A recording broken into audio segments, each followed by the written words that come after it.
Hey then, I am back with a new episode of Batman the Animated Series to review. I got the first Batman Animated Series box set in 2005, a few months before Batman Begins, so I was in a very scarecrow mood.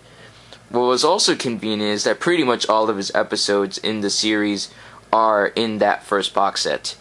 Getting that out of the way, Nothing to Fear takes a similar approach to other scarecrow stories in that it shows us what Batman fears most. In Batman Begins, bats were a major catalyst in fear, and in the Arkham Asylum video game, the Scarecrow segments focused on Batman's fear of being insane. This episode focuses on Batman's fear of shaming his family. At the beginning of the episode, a colleague of Thomas Wayne, Dr. Long, said that through his playboy antics and jet-setting ways, Bruce has brought disgrace to the Wayne family.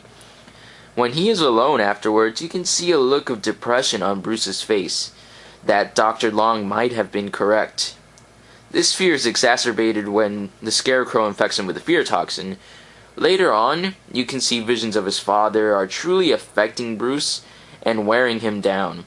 It's nice to see that Bruce is vulnerable, since it shows us that Batman is not invincible and that he is like us in many ways. Watching Batman overcome his fears shows the strength the character has, and we root for Batman for being able to overcome such personal obstacles. This episode contains one of the greatest moments in the series where, of course, Batman overcomes his fear by saying the famous, "I am vengeance, I am the night, I am Batman!" It's such a triumphant moment elevated by a great musical score and an outstanding vocal performance by Kevin Conroy. The score throughout the entire series is great, but like I said in the On Leather Wings review, the earlier episodes have especially exceptional music.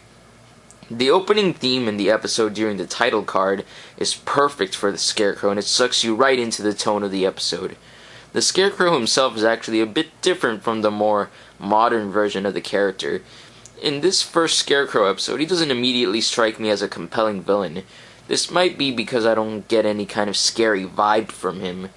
The design and voice acting on the Scarecrow, does not give him a lot of personality. Instead of a full-fledged supervillain, he comes off a little more like a goon with a fancy gimmick.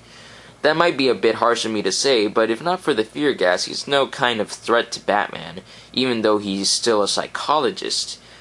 There's actually a great moment within this episode where Batman infects Scarecrow with the fear gas, and he sees a monstrous bat creature, which reminds me a lot of Batman Begins.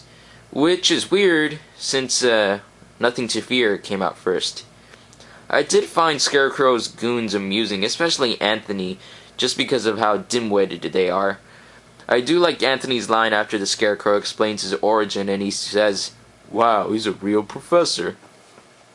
The modern version of the Scarecrow is still scary without the fear toxin, and he can mess with people through mind games as well, not just the fear gas.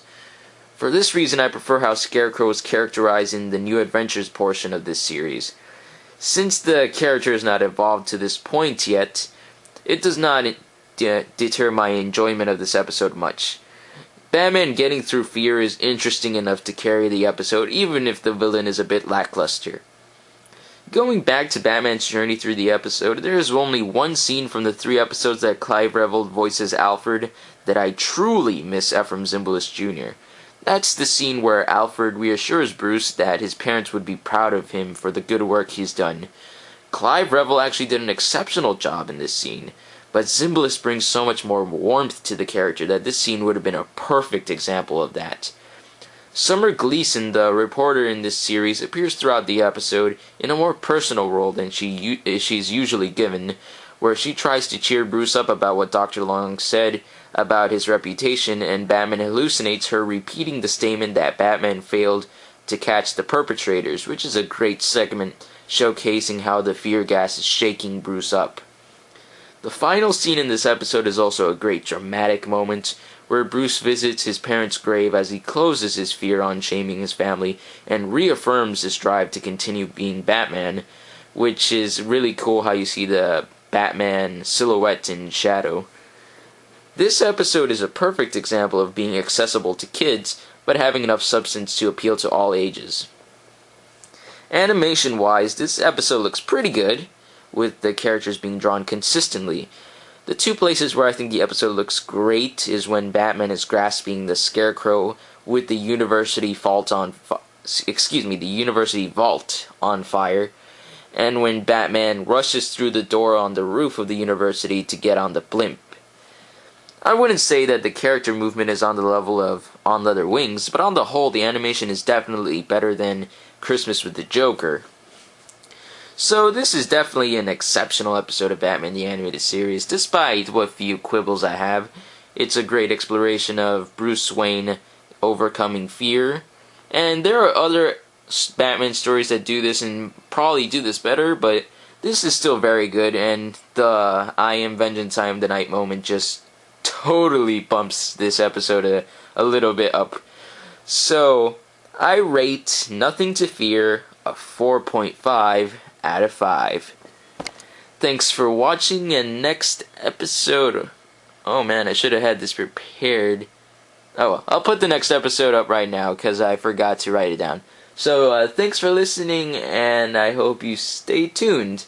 I'm pretty sure the next episode is Pretty Poison, but I don't remember. So I'll show you what the next episode shall really be. So, thanks again. Hope you enjoyed this.